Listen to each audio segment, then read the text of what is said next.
where the temporary site access is, and also along the site frontage where the flood attenuation basin it's proposed to replace the trees that were previously removed and to also plant a native hedgerow that will be allowed to grow up to a height of at least 3 metres to form a screening of the development. For information, this is a photo of the site at present. It is the front row of trees that, hopefully if you can see my mouse, the front trees along that northern edge of the copse that will need to be removed to effectively regrade the bank that's below. And another view of the trees. And it should be noticed that actually the cut into the land that's visible in that photo, the bank wouldn't actually be that high. Effectively, the piece of land that more or less, if you can see where the mouse cursor is, that more or less indicates the finished ground level of the highway works, and the bank will actually start from above that. And another photo just showing you the current situation on the site, looking west towards the temporary site access. This is how the site is at present, looking east back towards Winterfield Lane, where there will be replacement tree planting to replace the number of trees that were removed around the back of where the original bus stop and telecoms mast were, for those who remember the site, plus also providing a hedgerow that ultimately will be allowed to grow up to at least 3 metres in height.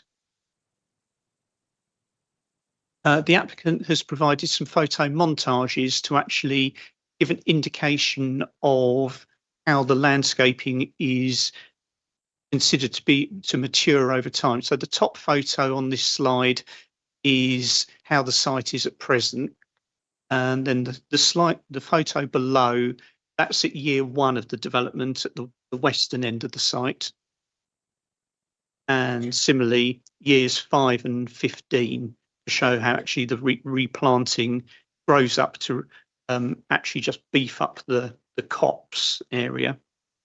And similarly for the area around the attenuation basin, current at the top, year 1 showing the planting going in, the new trees going in years 5 and 15. So ultimately it will grow up to form a screening of the development that was actually greater than was there historically. Overall, it is concluded that whilst the concerns regarding further tree removal are noted, it is considered that the proposal before committee and the associated woodland management plan will create an appropriate long-term enhancement to the site frontage when viewed from the A20 and is therefore recommended for approval. Thank you. Thank you, Ms. Gilbert. We have a number of public speakers. Our first one is from Parish Council of Leybourne Parish, Kate O'Shea. Have to come.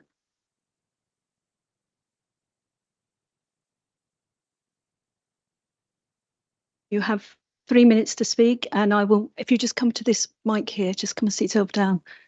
And you will need to press the button on the right hand side. Can you see where it says talk? Yeah, and I will start the clock when you're ready. Good evening. Leybourne Parish Council want to express our objection on behalf of the community to the planning application in respect of the place, which proposes the removal of trees covered by a preservation order. These trees play a vital role in maintaining ecological balance, enhancing the aesthetic value of our neighbourhood, and contributing to the well-being of our community. The trees in question are subject to a preservation order, which was put in place to recognise the environmental, historical, and cultural importance of these trees. The removal of such protected trees would not only result in irreversible damage to a local ecosystem, but would also undermine the principles of sustainable development that promotes the conservation of natural assets. Preservation orders are in place for a reason, and their enforcement is crucial to safeguarding the unique character of our area. The trees provide a natural buffer for the new residents of Pippins Place, helping to reduce noise and visibility of the road. They also provide a buffer to the residents on the opposite side of the road, shielding the development from view. We implore the planning authority to carefully consider the long-term impact of allowing the removal of these trees and prioritise the preservation of our natural heritage. We believe that alternative solutions should be explored to address any concerns or requirements outlined in the application without resorting to the removal of these protected trees. We ask you consider adjustments to the proposed development layout. Please consider whether the joint footpath and cycleway from the site entrance to opposite Rectory Lane South is really needed when there is already a footpath at the opposite side of the road and another through the development itself. We urge the planning authority to prioritise the protection of our natural environment and deny the application in its current form. We trust that in doing so, we can maintain the integrity of our local landscape and ensure a sustainable and harmonious feature for our community. Thank you for considering our objection. We appreciate your attention. Thank you. Our next speaker is Nigel Fowler.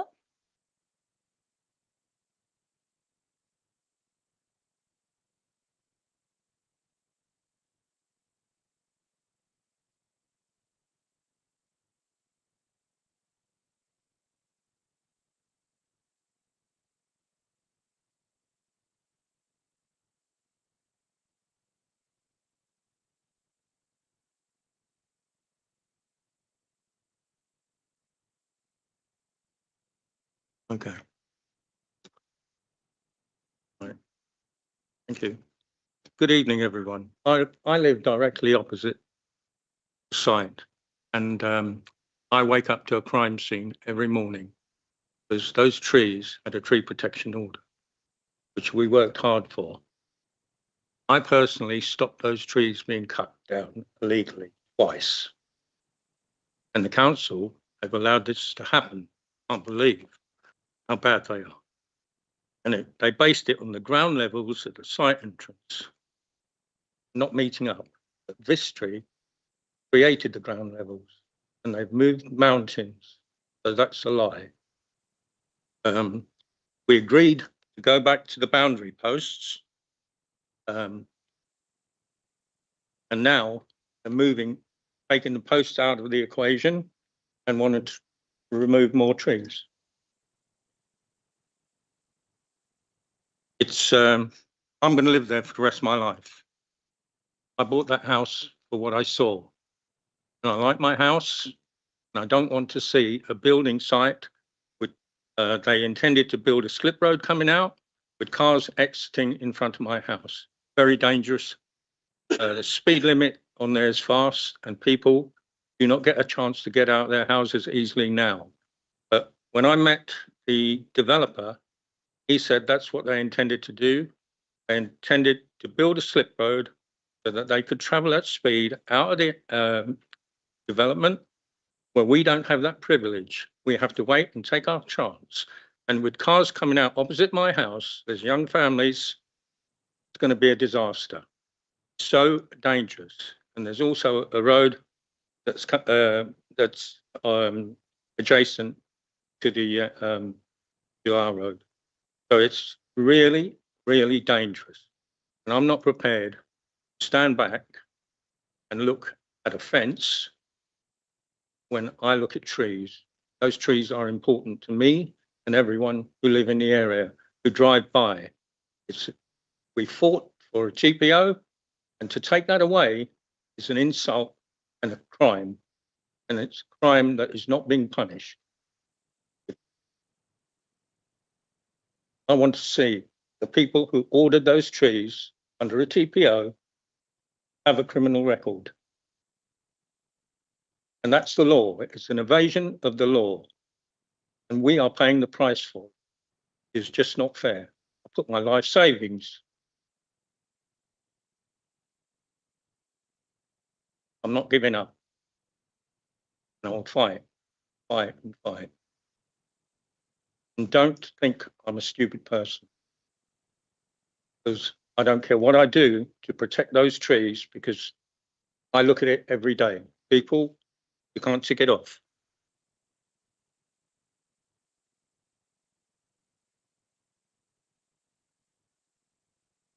It's Ruth Fowler I have on my list. Thank you. Thank you. Our last speaker is Paul Dadswell, who is the agent. Good evening.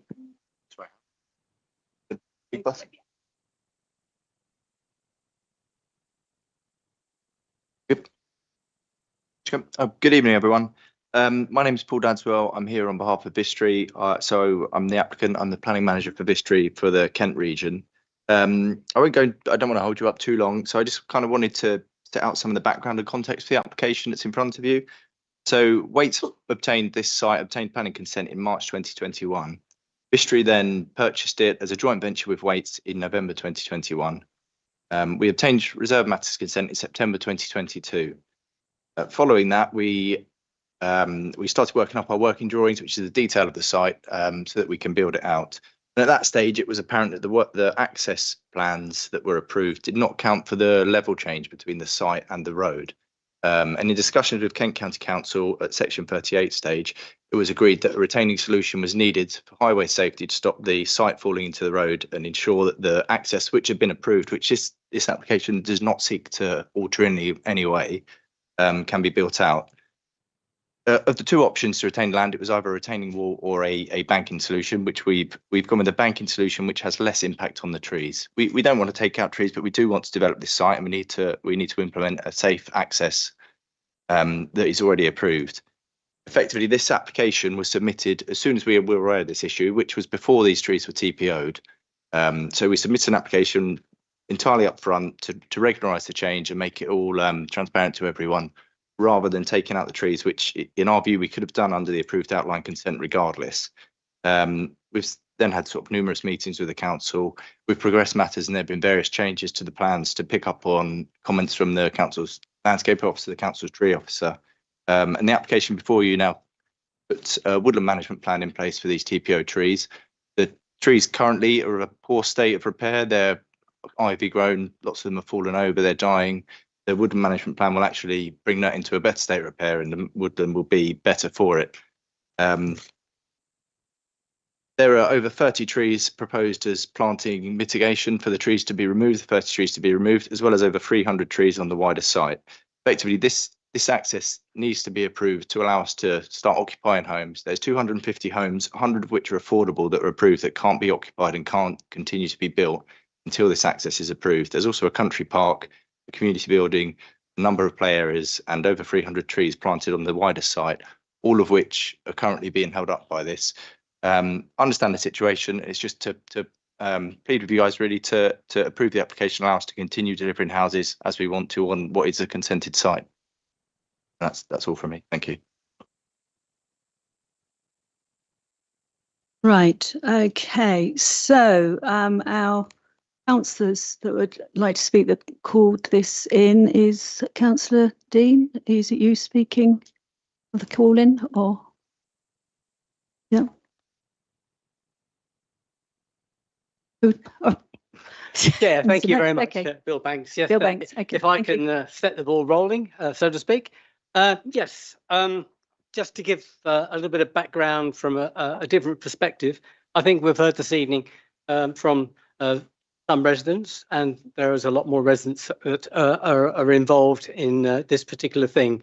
I'd say the residents who are the neighbours of this site are sick and tired, basically, of the dust and the dust, noise and dirt, destruction the destruction that's been caused by this development. I think the whole thing is it's been day work, which is contracting, which is on site, and night work, which has been highways work. But I'd have to say that the development of this site has had quite a checkered history when it comes to the environment. Perhaps if we'd had the new legislation on biodiversity net gain, maybe we wouldn't be in the sad situation that we are when it comes to the environment. I take up the story in June 2022. The site had been really let go back to nature because no agriculture activity had been taking place on the site for quite a long time.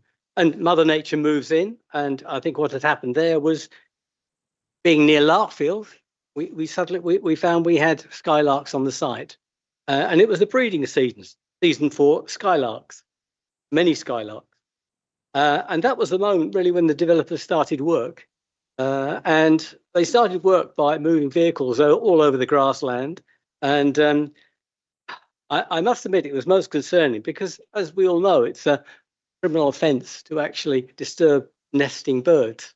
But the contractors were lucky. In actual fact, no nesting, no damaged nests were found, and basically, so there was no evidence basically of a criminal act. But there was no more skylarks. The skylarks disappeared off the site. The site's also a home to several colonies of badger, and I'm assured that there still are badgers on the site, but there's not as many as there were. And I'd like to say more about badgers a little bit later. Coming back to the site itself, I think we've seen the pictures of the site, and if I can describe events, I don't know whether I'm going to need a diagram of the site, but I'll describe it in words. Basically, the northern end of the site, where the site is quite close to Winterfield Lane, there was a row of trees. And they were originally in the landscape plan, and they formed a natural screen, partial screen of the site, but they're not there now. Out they came, and that, I think, is when it became apparent that trees were being felled at will, and I think that was the thinking behind the idea that the copse opposite Rector Lane South, it had been already identified as an important landscape feature.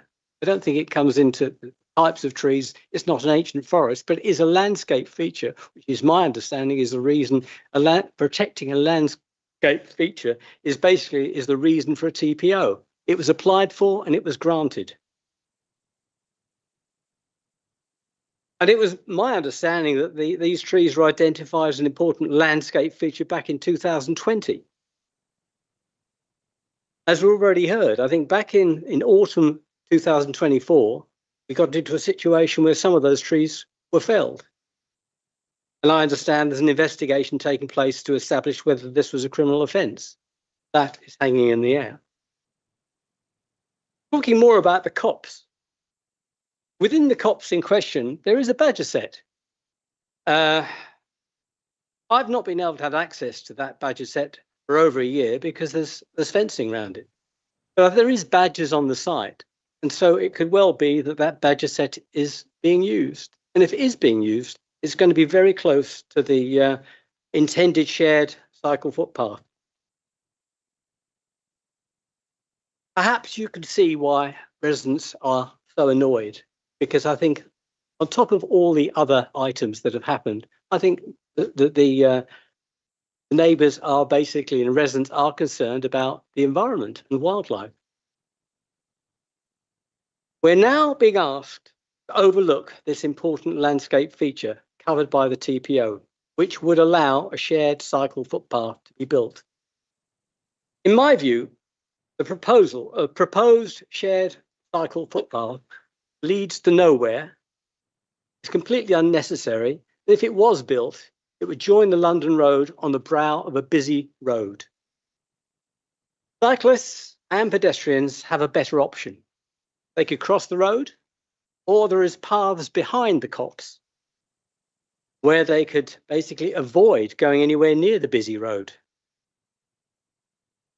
We now know that KCC Highways have made a major mistake when designing the proposed junction. They seem to have been working in a two-dimensional world, but we live in a three-dimensional world.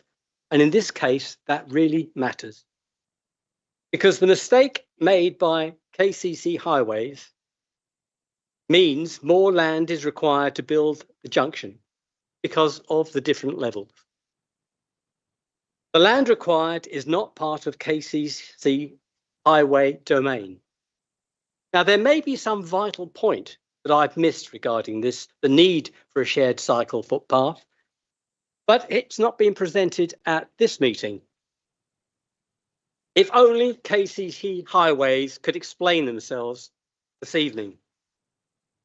But for the evidence provided for this meeting, it appears there is no good reason to fell the trees covered by the TPO. I believe we need a good reason to fell trees covered by TPO. I suggest that we amend the recommendation made by the officers to exclude felling more trees covered, in this case, by the trees covered in the copse by the TPO.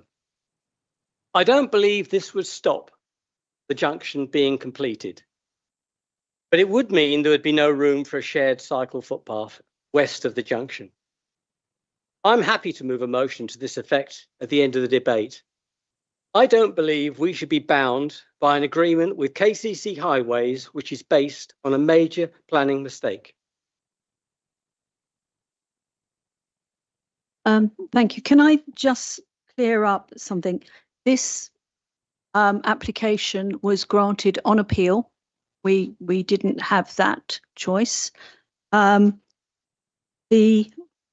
constructor, the developer, has done as was requested by KCC at that when that was granted. They were told what they had to do. And we have had a question that Councillor Dean asked the other day, was put back to KCC as to whether the pathway was required, was needed, and as Officer Robin said, they have confirmed today that they want that to remain. So all we are able to consider today is yes, there is a TPO on which was put on after the application was put in. There is, as you would see in your supplement, a woodland plan to replace and to put other trees in as well. We are working on what the PINS officer has given us.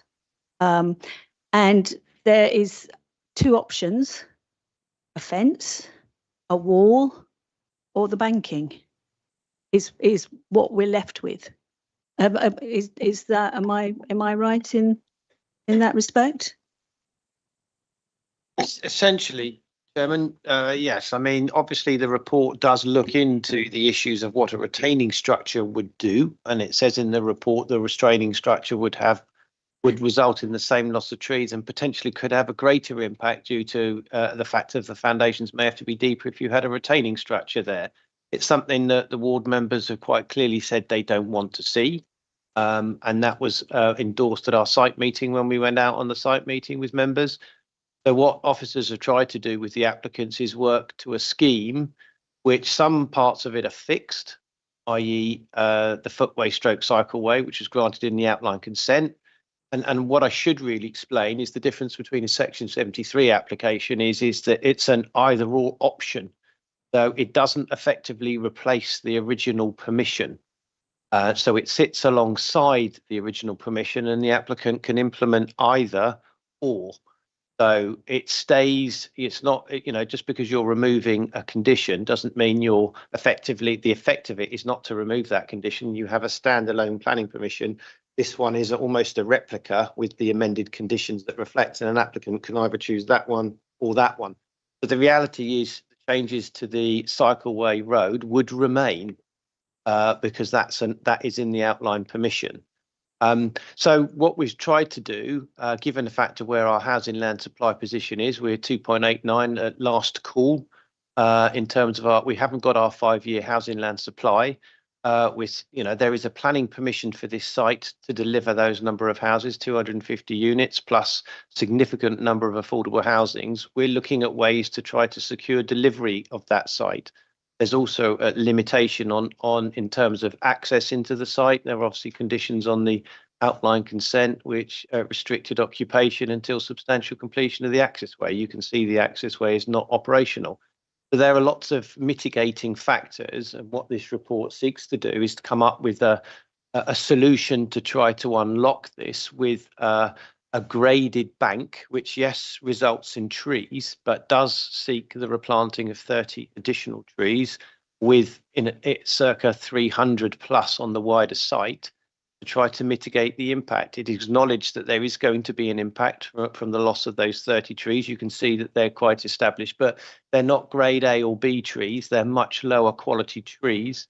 And this is a woodland. It's not an individual TPO order. It's a woodland TPO order. So the amenity value is as a group, not as an individual tree. So it's kind of assessed under a different element, and appreciate the fact, and I endorse what the councillor has said in terms of not trying to lose trees, but we're in a factor that, you know, we're constrained by what has been approved by the outline consent, and we're trying to sort of mitigate that in terms of coming up with the most acceptable solution, which the landscape officer, the council's landscaping officer, has endorsed as being probably the most appropriate way to mitigate the impacts with a woodland management plan. And I don't think that should be underestimated in terms of, you know, that COPS hasn't been managed. What is proposed is a woodland management plan with long-term maintenance. I think the report looks at a 20-year maintenance plan on that basis. So there are some significant benefits arising, accepting there is going to be an impact and an immediate impact when the trees are gone. But in terms of the photo montages, try to show that in the longer term, or medium term, I should say, would be mitigated to an extent. But sorry to go in a long way around. I endorse what you say, Chairman. I do have a couple of other speakers. Do you want to come back now, or would you like to hear? Yes, if I may, just a little. I think the whole thing is that lots been spoken about the quality of the trees and the fact that it once was a coppice. But basically, in 2020, it was a landscape feature. And basically, that's my understanding is that's what it was TPO'd for, as a group of trees, as a landscape feature. And I'm thinking about it from the point of view of, we have a decision to make tonight as to whether we agree to actually amend the TPO or we don't. And so it's a situation, if we didn't, then I think the whole thing is that I wouldn't want to interfere with KCC Highways junction plans, but when they're actually doing a junction on their own domain, probably they would have done if they hadn't have made a mistake with the with basically the levels of the ground. But they've made a mistake. And I think the whole thing is the reason, and they've made a mistake, and that's actually now meant that they've had to creep onto off their own domain of highways land onto land which is covered by a TPO. And I think in all these things, it's a situation, if there is such a good reason, that in actual fact that cycle footpath should go through as planned, then of course we should agree basically to chop the trees down. But in actual fact, there isn't a good reason. And I think the sad thing is that KCC Highways aren't here to present the reason. We can't ask the developer to speak on behalf of KCC, and I don't think Tunbridge Morling Borough Council officers can speak on behalf of KCC Highways. They should be the people who actually are explaining why they. And I must admit, I've seen some emails today which seems to just suggest that they're wavering, but I'll leave that for other people to talk about, but I'll leave it there. I have noted other councillors who wish to speak, but Mr. Bailey would like to come back. Sort of add in the context, obviously members expressed a view in terms of landscape feature, in terms of, you are correct in terms of woodlands, but obviously woodlands are managed, and you get in terms of ancient woodlands which are managed, and their management is by coppicing. So landscape features change over time. This hasn't been managed, and what is proposed is a management plan.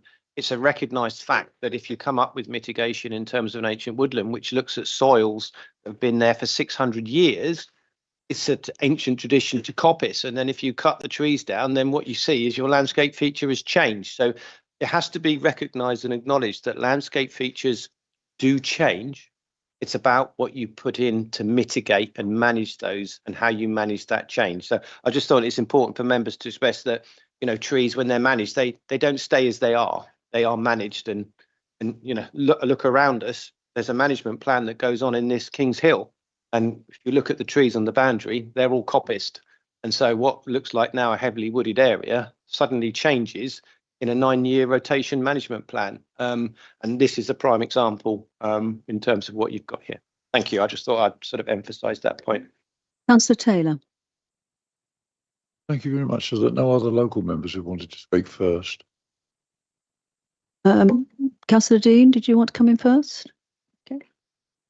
I wouldn't dream of supplanting Mr. Taylor, but since he's so nicely invited me, I'm grateful to you for acknowledging that I've been desperately trying, and I think desperate is the right word, to try and get KCC to actually say what their view was on this application. Mr. Banks has referred to it, and I couldn't agree more, that the position of KCC is shrouded in mystery, and it would have been so much easier for us all if we'd known what their position was from the start.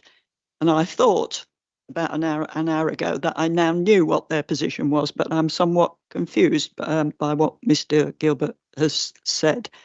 I wonder if it's possible for Robin to read what KCC actually wrote, and the reason that I ask for that is that earlier today I sent to Mr. Gilbert a copy of an email which I had received from the cabinet member at KCC, in which, and I quote, it says, "It is reasonable to assume that Tunbridge and Morning Borough Council will decide that further tree removal is unacceptable while dealing with the developer over the trees already removed," and so on. That seems to entirely contradict what Mr. Gilbert then went on to say. So I'm not for the first time even more confused than I was to start. I wonder if you can clarify the position for me and hopefully for the other people who are here today. Certainly. So from the Transport and Development Planning Manager at KCC, they replied by saying, "We have considered removal of the footpath and wish to underline the importance of providing the pedestrian cycle link in order to comply with the MPPF. In terms of local need, this will provide access to amenities in Leybourne, north of the A20, schools, shops, pub, restaurant, medical centre. There's also public right-of-way, MR120, that links onto the A20 just opposite Rectory Lane South, which will potentially be used more often once the development is occupied." Yes, thank you. Thank you. That's helpful. There was an expectation that the county might take a different view in view of the fact that the original application was in the context of a whole number of proposals that the County Council originally made to improve the A20 from pretty much Hermitage Lane to A228. A lot of which has now been abandoned, and that therefore the context, as Mr. Bailey has pointed out, has changed in that regard. And that, in essence, my view and his is that this particular section of path is unnecessary.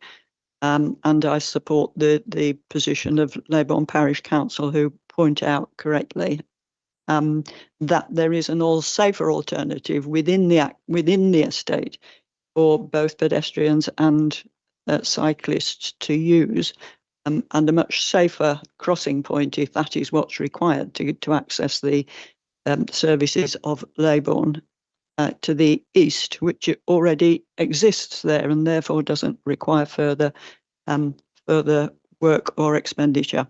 I want to make it clear that I have no objection to the creation of the right turning lane.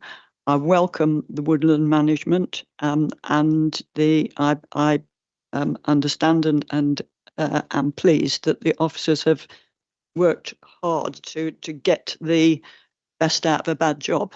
But it really is, as far as members of the public are concerned, a really bad job, and has transformed the whole of this site of what was a very attractive, not only field, and we won't go back into that argument, but the screening before has been just absolutely destroyed.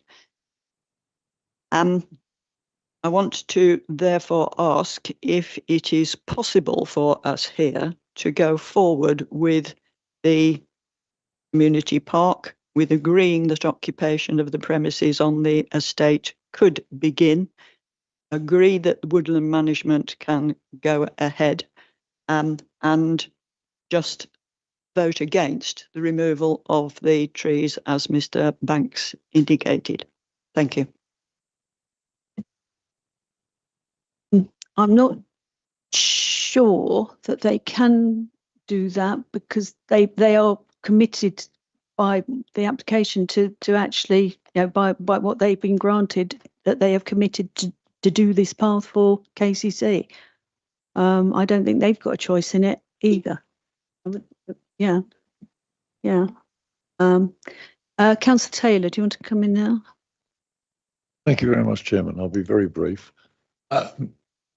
I can't see any justification for this combined cycle and footway heading west towards Westmoreland.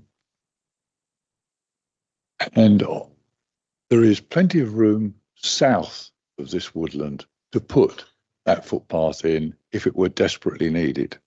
So because of that, I think removal of these trees is unnecessary, and I could not support a vote to remove the TPOs on those trees. Thank you.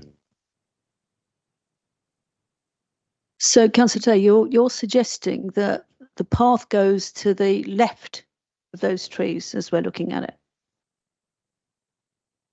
rather than to the right. That again, I don't think the developer's got a choice, because KCC want it, you know, as they planned. I'm just giving you my reasons why I can't vote for the removal of the trees, because there's plenty of other ways of doing this. Yeah. Okay. Mr. Bailey would like to come back. No, I was just going to literally just confirm that, and obviously that highway works have already been secured as part of the outline consent, which the inspector has agreed. And so in terms of, as I said, in terms of the section 73, just for members, it's a either or option. What this application seeks to do is that outline permission is unaffected by this proposal. So that still remains, and the highway works that have been approved remain unaffected by this application. Why members aren't considering it tonight? It's not the actual cycleway footway you're considering, it's just the works to those trees within the site boundary. But I know Councillor Taylor is perfectly aware of that. It's just for members' information that the outline consent is unaffected by whatever happens tonight, and the applicant has secured it already and put the provision in tow. Councillor Round. No, sorry, no. Excuse me, sir, if you cannot be controlled, please could you leave the room? This is a debate between the committee now. You have had your opportunity to speak. Thank you. Councillor Round. Thank you, Chair. What we just heard, that the developer doesn't have a choice. I seem to recall that there were some alterations to this outline plan after it was approved, like the moving of the substation, the changing of the size of the car park, the community hall. Does it mean they can't have a choice in that? If you can have a choice in one, surely you can have a choice in something else. I'm unaware of any alterations that were made after the. Robin, could you? Yeah, if I just come back on that, they have got some applications in for non-material amendments, but that's to the actual site layout itself. What you're referring to is works that providing the footway. That's under Section 278 agreement with KCC Highways, so it's actually outside the planning boundary. So there's a difference between being within the site and outside the site. And just also pick up on a quick point regarding the TPO. The TPO would still remain because it's a woodland tree preservation order, as set out 6.4 in the report. That covers it covers the trees that are there at the moment and any trees that are future planted. It doesn't remove the TPO. It works. Round. Yeah, just to come back on that.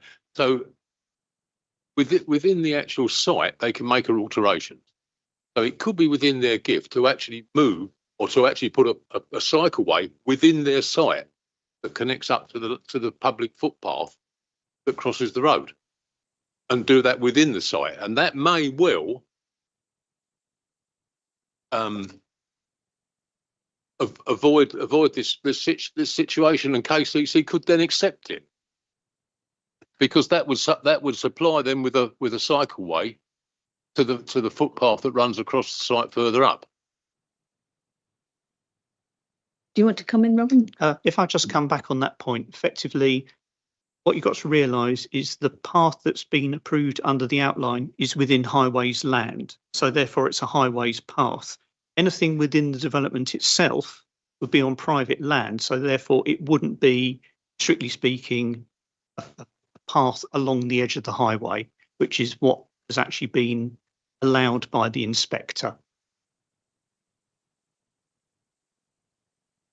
Taylor, you had your hand up. Oh, Councillor Thornywell, welcome. First of all, as you know, and so the public here, I'm not a member of this committee, and therefore I can't vote or propose anything. And I also am a member of East Malling and Larkford Parish Council, and you have their comments in the papers. I mean, I have to say I struggle with this because it seems to me that, if I'm getting this wrong without being defamatory, that the original plans were drawn up by Waits, who are not this developer, because they bought the site on, and it's the Waits plan that didn't recognise the difference of levels, and it's those plans which went before the inspector, and I was there supporting the parish council barrister, and I cannot recall there was any discussion about the details of the levels and the junction and so forth. And to be honest, I can't remember there was any discussion about the need for a footway and cycleway. It didn't come up on my horizon. And I think it's a bit unfair in the officer's report to sort of imply the inspector passed these plans, which she did. But of course, she would have relied on the KCC as the highway authority looking at the plans, and in my opinion, that they should have noticed that there was a difference in site levels. And just to cover us, the borough councils, we also rely upon the county council when we have these plans that the plans have been looked at and they're correct, because we don't have any highways staff. And I think that is a fair way of setting out the position. I know there is the argument at the end of the day, well, at the end of the day, it was the Department of whatever they're now called that issued the appeal decision. But what I don't understand is, if we approved what's before us, am I right in thinking that automatically cancels out that bit of the TPO? And my understanding is that if you have a development site with a TPO on it, and then you pass some houses to be built on the site, and they are on top of some of the trees, to that extent the TPO is automatically amended, if you like, rather than cancelled. And then what happens if the committee were to refuse this application tonight? Where does that leave things? And just looking at the report, just to draw out,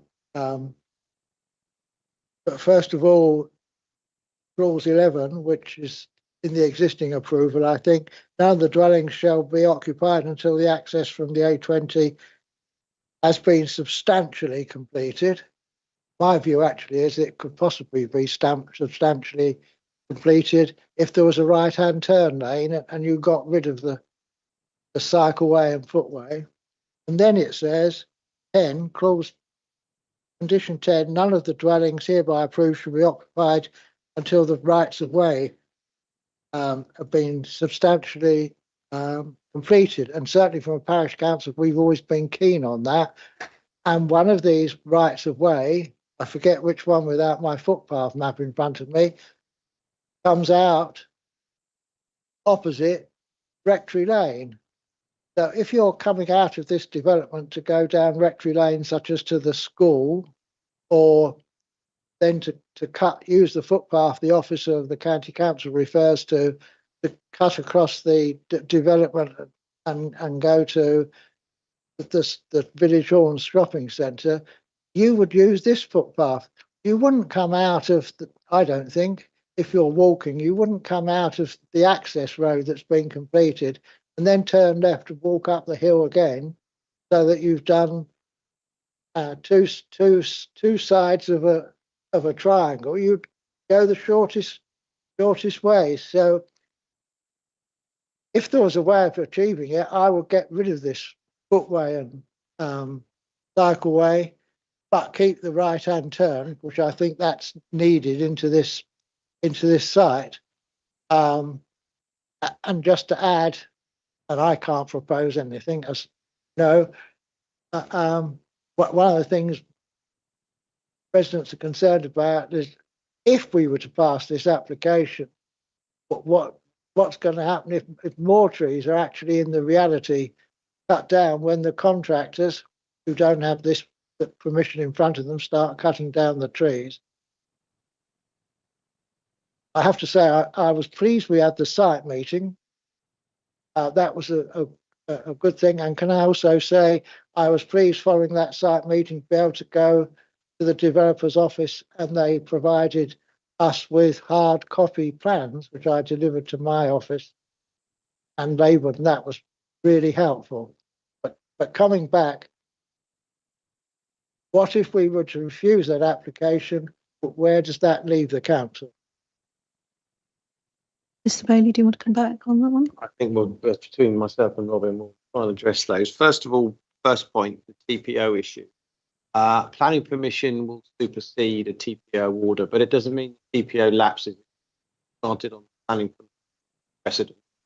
So as Robin already confirmed, the TPO order would remain and would then cover any planted in the area of the woodland TPO. So the 30 whips that were planted would be automatically covered by the TPO order. That deals hopefully on the point of the TPO matter.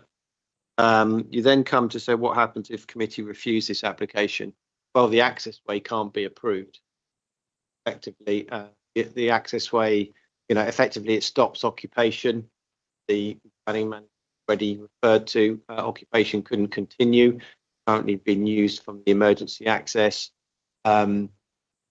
In terms of the solution, I don't know what the solution would be, because the applicant has built out the approved layout, road layout, as per the current 278 and as per the approved planning drawings. There is needing to be a grading to the bank. We've looked at options for a retaining structure, which have been discounted by ward members due to the impact. That would have the same impact on the trees. I don't know where we'd have to consider where that goes, because at the end of the day, you've got to stop the bank from sliding into the road. So, and there's got to be a gradient level that has to be worked to in order to accommodate that. The applicants have proposed, in accordance with current design standards, what would need to be to fit the current road layout. So, if members were to refuse this application to stop any further trees going forward, then I suspect route is down to an appeal route, because I don't think there's any other solution, if I'm honest. I mean, that's where we're at. Without going to a designer and say, come up with an alternative design, I think this is the alternative design with the layout that's been approved. And remember, as I said, that layout has been approved as part of the outline permission. You then went on to Oh, yeah, you talked about the existing, what would happen if permission were to be granted tonight? What would be happening to the existing trees to ensure none more would come out? Well, we've still got issue on the TPO, so potentially, as alluded to, there is currently an enforcement investigation ongoing. On that basis, the same principles would apply, that it becomes a criminal offence on summary conviction to take out any further trees or cut down TPO trees, willfully destroy TPO trees. So that's still there, but also in addition, you could have some further measures. I know they're not in the report. You could put a cordon round. If members were to approve tonight, you could put some temporary fencing around the trees, these retained trees, which will become almost like a more physical barrier on that basis. So that's an alternative that members could do, should they wish to, as an additional condition. And then obviously you refer to clause 11 in terms of the conditions. Well, obviously the council is aware that there is a current breach in terms of planning. You could argue that the road is substantially complete. I agree with you on that basis. At the moment, the council is obliged to see what happens with the determination of the application that's in. This application has been in for some time, hence any potential looking at enforcement is held in abeyance all the time that an application is being considered and how you move forward. So hopefully that answers your questions with regard any non-compliance with the conditions is currently held in compliance. It are currently held in abeyance until time is reached on the current application. So I don't know if I've missed anything. Thank you. That answers my questions. I thank you for that, and I'll wait to see what the committee do. Leave it at that for the moment. Thank you. Councillor Crisp. Right, just like a general point, really. I just wanted to point out that each one of us in this room needs 7 mature trees to provide us with oxygen for 1 year. So any mature tree that gets taken out, we need to do the utmost to protect them. General point I wanted to make. Can I ask, thank you, Councillor Crisp, can I ask if all of the new trees that are going to be put in, which is more than the replacement for 30 that is going to, will they all be covered by TPO then? All the trees in the area of the woodland would be covered by the woodland TPO. As set out in the report, it is a case that the woodland TPO covers not only the trees in the area, but anything after the order is made is also protected by it. So that will cover anything that grows naturally or anything that is planted subsequently. But that's not for the whole site, that's just for that woodland area. That's just that coppice, Yes, is it? Okay. There's only a woodland TPO on this copse area. Okay, right, thank you. Councillor Taylor. Thank you for letting me come back briefly, Chairman. It's just a bit of clarification of what James was saying.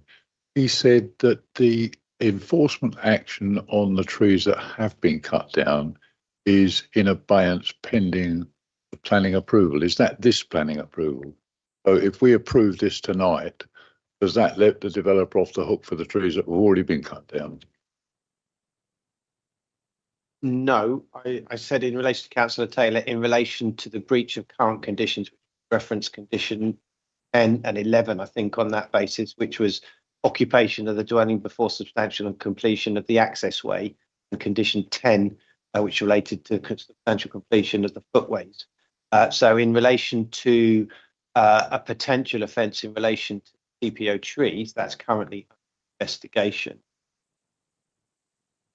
And that would continue to be currently under investigation, irrelevant of the nature of or the determination of this application. Councillor Chapman. Thank you, Chairman. I find this really quite difficult, which is why I've listened to a lot of the debate before speaking. I think that I don't think we want to see the site sit and stagnate.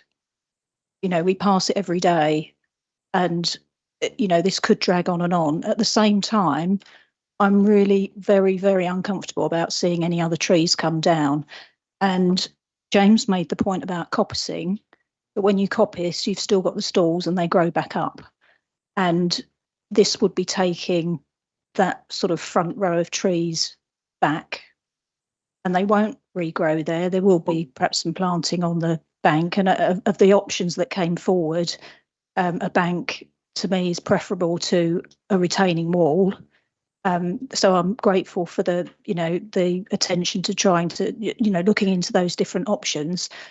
But I wasn't that impressed with the montage. I thought that the planting along the front by the attenuation basin looked reasonable.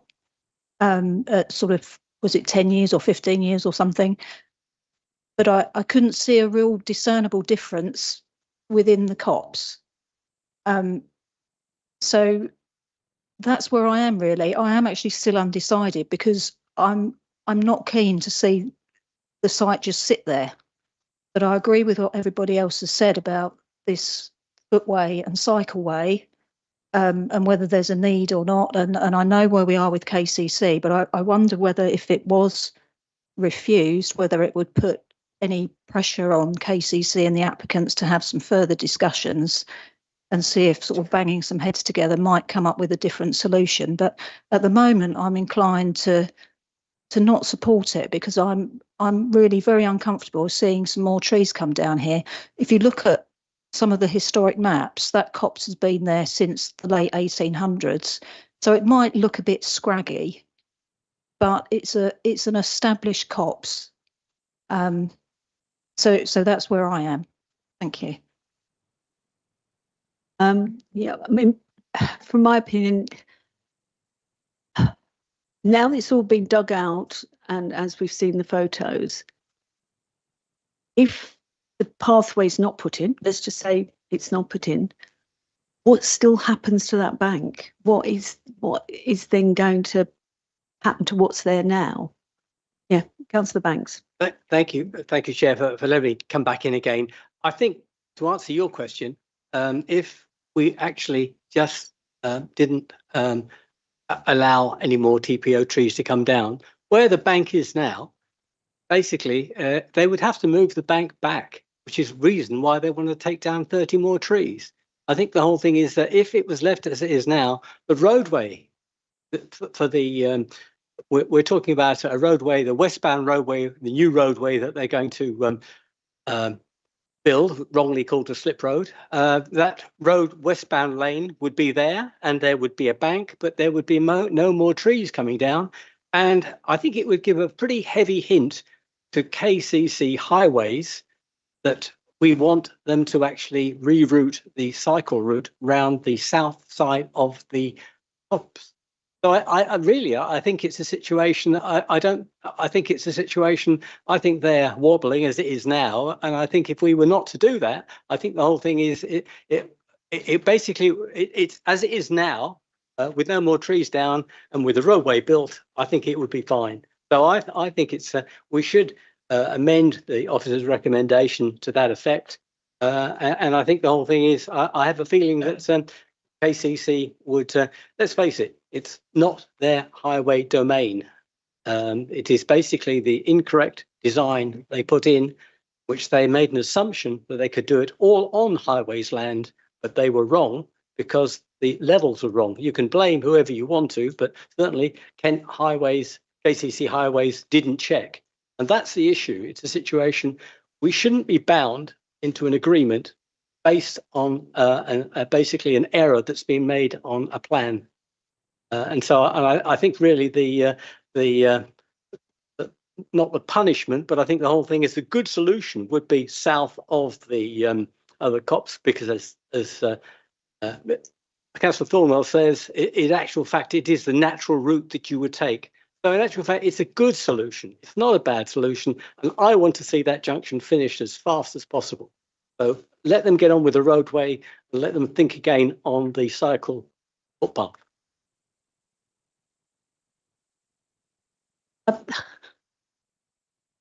From looking at the pictures, Councillor, but I understand you saying go to the south. I'm not sure that's in our remit to give. But also, can we put the picture of the bank up? The way the bank is already cut, it is gonna, those trees are gonna fall down. Yeah. You reckon? No. So you saying just fill in the ditch and? No, everything is fine. It's a situation they're all prepared. Sorry, my apologies. Sorry. Everything is prepared for them to build their roadway. The only thing isn't prepared is the shared cycle footpath. Everything is ready to go with the road, and the slope that goes down to the road is fine. Instead of having you have a road with a curb at the edge of the road, slope, you don't have a cycle footway. But I think the whole thing is it's not for us to tell KCC Highways where to put their shared footpath. But basically, I think maybe they would draw their own conclusions if we were to keep the profile of this TPO site as it is now. I think they could take the hint. The Brown. Oh, we can do. Councillor Harman. Thanks, Chair. Look, I'm totally in agreement with the last couple of speakers, really, in that I think we're being railroaded into making a bad decision because somebody made a mistake.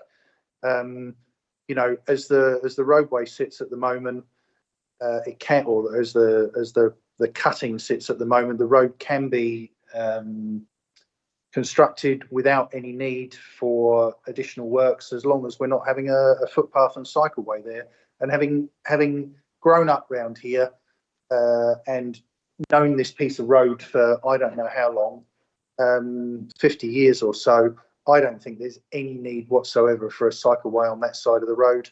There's a fully functional footpath on the other side of the road, going west towards West Malling. As you reach the top of the brow of the hill, there's nowhere for that footpath to join to. So, you know, it's a white elephant. Somebody's put it in there because it's in a design plan. It isn't necessary. Let's reject it and let KCC and the developer sort it out between themselves how they're going to figure it out. I can't vote, but that's the way I would be voting if I could. So thank you very much. Thank you. Councillor Brown. Yeah, thank you, Madam Chairman. Just a brief observation, really. At the last meeting, I was urging members not to vote for a planning application to knock down 40 trees in my ward. So it'd be a bit hypocritical tonight to agree to this one, to do this road upgrade. It seems to me like Councillor Harman's just said online, and what we've heard from Councillor Thornywell and the Cabinet Member for Planning. I don't think it's worth doing. I would avoid doing the footpath and the cycleway. I'd restore it with a bank and some planting. And the applicant has heard what we've said tonight, and the local members have spoke about it as well. Find a different solution, and it's within our gift to grant planning permission or withhold planning permission. I appreciate we cannot force this issue, but I would rather not have the cycle footpath and save the trees and that part of the environment, and hope that the applicant would consider what we've been saying tonight and maybe put something on their land on the other side of the woods that could facilitate that. But on the balance, I would rather keep the trees and the environment and the wildlife there than a cycle footpath that frankly goes nowhere. So I'm not minded to support this. Could I just ask, Robin, what is the other side of those trees? What is on the opposite side? No, there's a road. And what's on the inside? Yeah.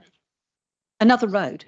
Yeah, there's an internal road that doesn't actually link up, that links up with the, if I get the other plan as well. Sir, can you please remain in your seat?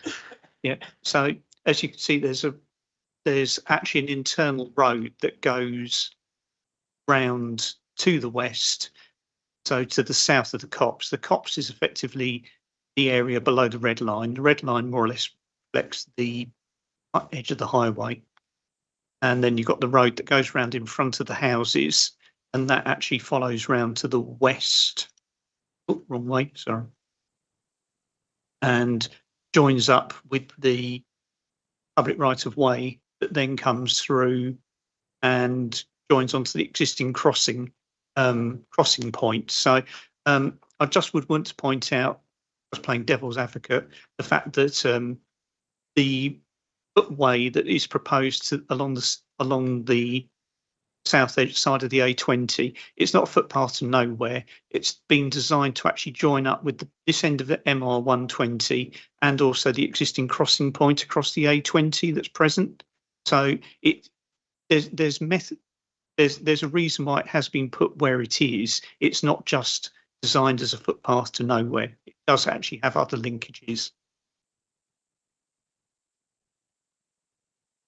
No, I don't Councillor know. Brown. Thank you, Madam Chairman. I don't know whether the local members want to maybe propose that the officers go away and negotiate with the applicant to see whether or not they can come up with a suitable way around this without destroying the trees.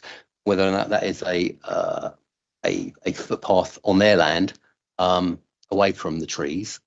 It's a big site. I'm sure they'll be able to work something in. But I don't know whether they want to give them delegated authority to negotiate and agree as long as the trees don't come down. I'll leave that to the local members to decide, or otherwise a deferment to enable further discussions to take place. But as of now, I'm not minded to agree. Thank you. Thank you. Can I also ask the question?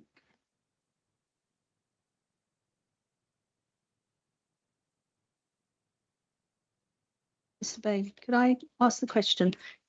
If developer this is hypothetical, obviously, agree to do a cycle path somewhere the other side of the thing, could KCC still demand that they had their cycle path where they want it on the road?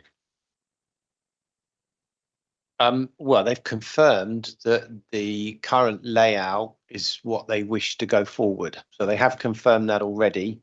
And that's come from their principal planner who manages the team, the highways team. So he has confirmed that the current arrangement as approval is what they'd want to see in terms of access to facilities to the north.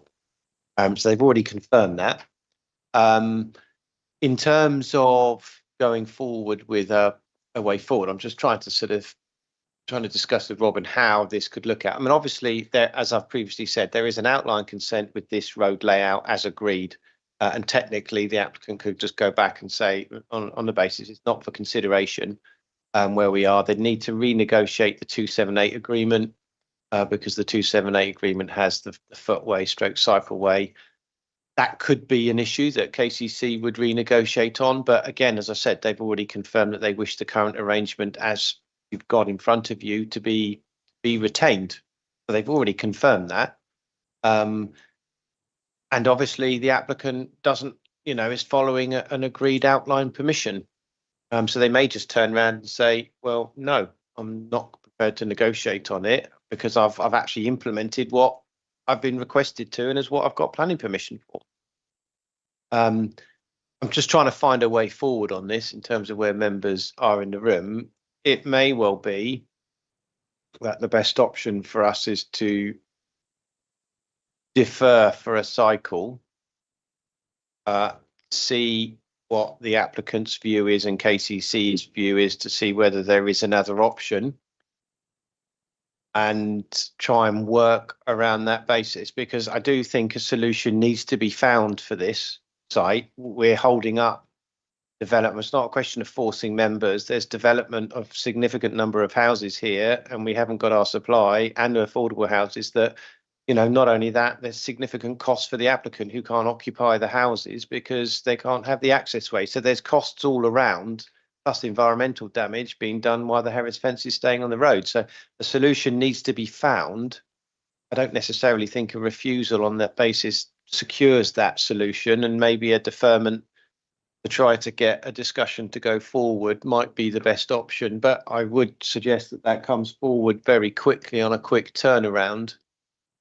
To see if there's an alternative solution. Quick? We have a meeting in February 17th. Yeah, and the only thing I think about is that obviously public consultation, it's important that the public are maintained. So if a solution is found and plans come in, they still need to be re-advertised and still need to go through the normal process before they come back to committee. Otherwise, members of the public haven't seen what else is agreed. So I think all I could say is whilst we try to turn it around as quickly as possible, I couldn't guarantee the immediate cycle in case a solution is found and we have to re-advertise. So I think all I could commit to is coming back to the earliest available committee. And I think that's the solution that we go. Probably a deferment on the basis of to enable further discussions to look at alternative arrangements to secure the cycleway footway in an alternative position, which results in the retention of the trees. I think that's where members probably are heading. So Our I next suggest that's meeting, probably where we go. right, okay, our next meeting after February is the 2nd of April. Dean, you wanted to come back? Yes, Chairman, if Mr Banks is willing to withdraw his proposal, I'd like to propose, as Mr Bailey suggests, that we defer the decision on this item in order to allow further negotiations with KCC to clarify their position. Could I have a seconder on that?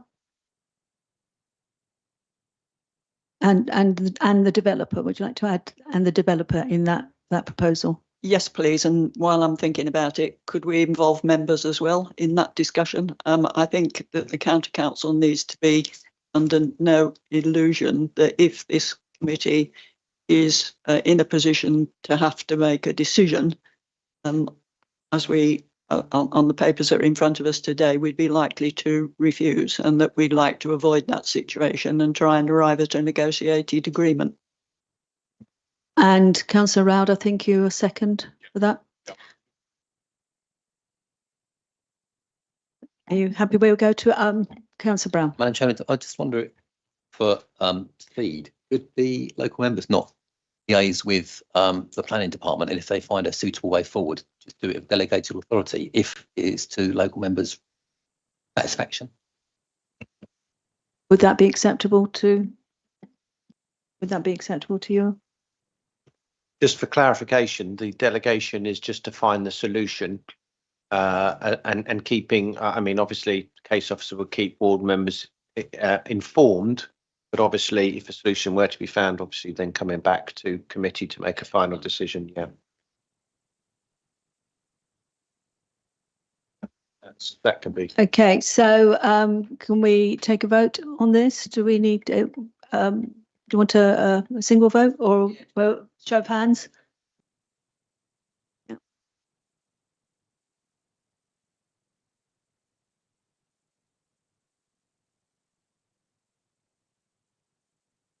Thank you, ladies and gentlemen.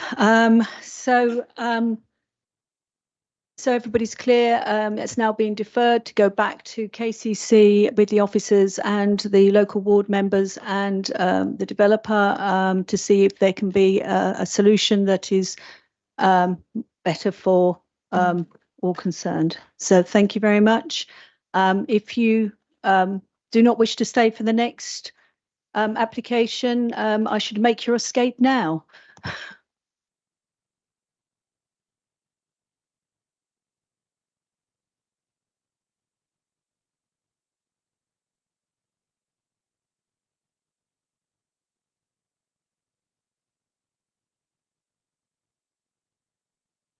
Okay, we'll start again at 8 o'clock. Take a couple of minutes breather before we start again.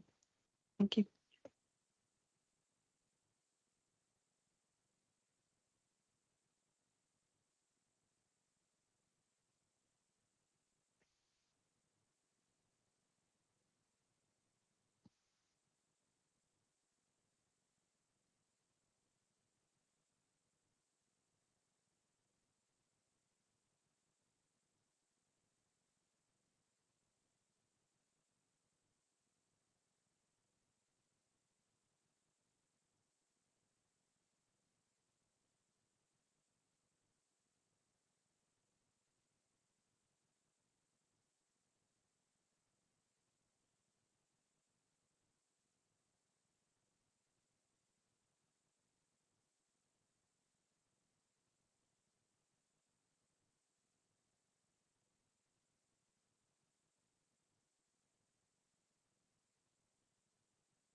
Right. Okay, ladies and gentlemen, can we settle down, please?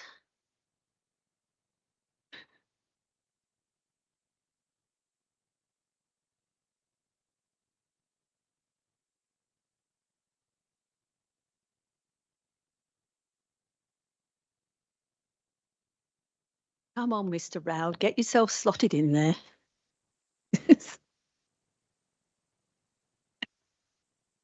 Deliveroo's coming round the corner. Right, okay, thank you very much. We are now going to look at the application for land northeast and south of 161 Wateringbury Road. This application is basically to do with the entrance, believe it or not. And the everything else is reserved. But it's proposed to put 52 houses on the site, including affordable housing, open space and landscaping, as I'm reading from the top. Okay, Robin, do you want to inform us what has changed